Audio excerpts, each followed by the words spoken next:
Domnule președinte al Parlamentului, doamnă ministru, dragi prieteni mai noi și mai vechi, vă salut și vă zic bine ați venit aici la Chișinău.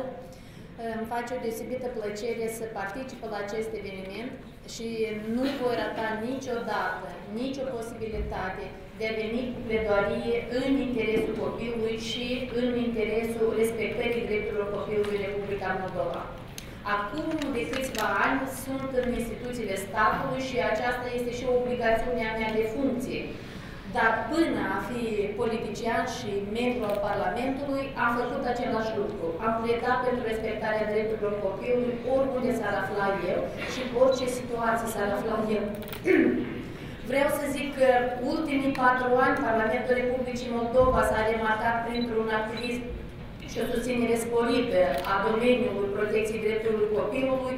Au fost modificate un șir de legi, monitorizăm strict punerea lor în aplicare, vorbesc de legea învățământului la capitolul securitatea accesului persoanelor în instituțiile de învățământ, atunci când vorbim verificarea dosarelor cadrelor didactice, vorbesc de modificarea cadrului penal cu năsprirea pedepselor pentru cei care au comis careva abuzuri împotriva copiilor, vorbesc de modificarea codului penal și codul de procedură penală prin interzicerea amnistiei, grației și împăcării pentru persoanele care au comis infracțiuni împotriva minorilor.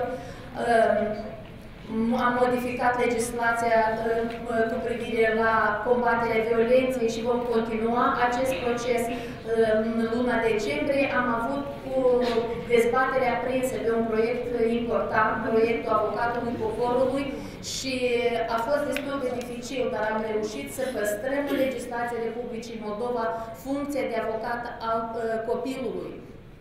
Este un element important, nu deoarece avem doar legi sau careva angajamente. Este important să avem o persoană în acest stat care va putea să vorbească în numele fiecărui copil, indiferent are el o lună de la naștere, are o zi de la naștere sau are 17 ani și 11 luni, că după 18 ani deja poate singur să-și apere drepturile.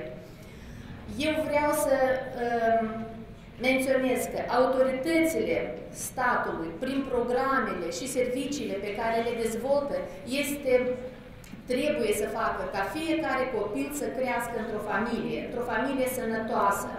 De aceea, accentul și în continuare vom pune pe susținerea instituției executivului, adică Ministerului Muncii și Protecției Sociale, în promovarea tuturor mecanismelor care vin să consolideze respectarea drepturilor copilului, să întărească instituția familiei, să ofere asistență familiilor care sunt în dificultate, să le ofere toată asistența în creșterea copiilor și vreau să zic că statul nu poate de unul singur să facă față tuturor provocărilor și problemelor. De aceea apreciez parteneriatele care apar între societatea civilă și instituțiile statului pentru a oferi în comun soluții pentru fiecare copil, soluții pentru fiecare familie.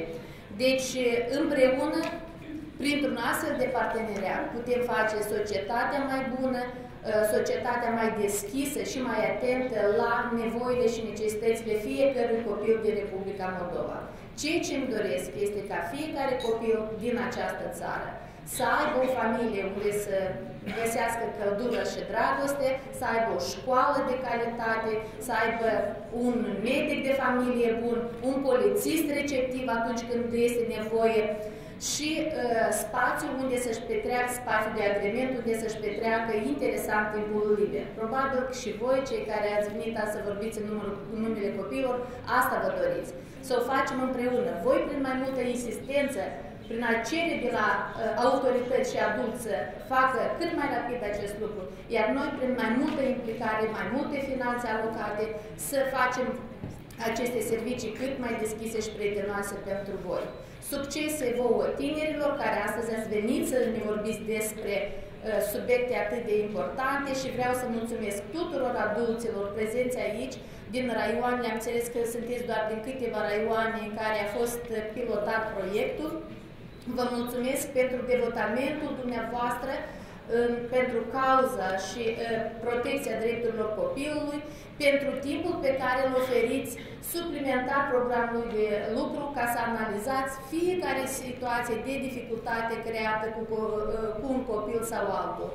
Vă încurajez să faceți acest lucru și împreună și să schimbăm societatea făcând-o mai bună. Vă mulțumesc mult și succese tuturor!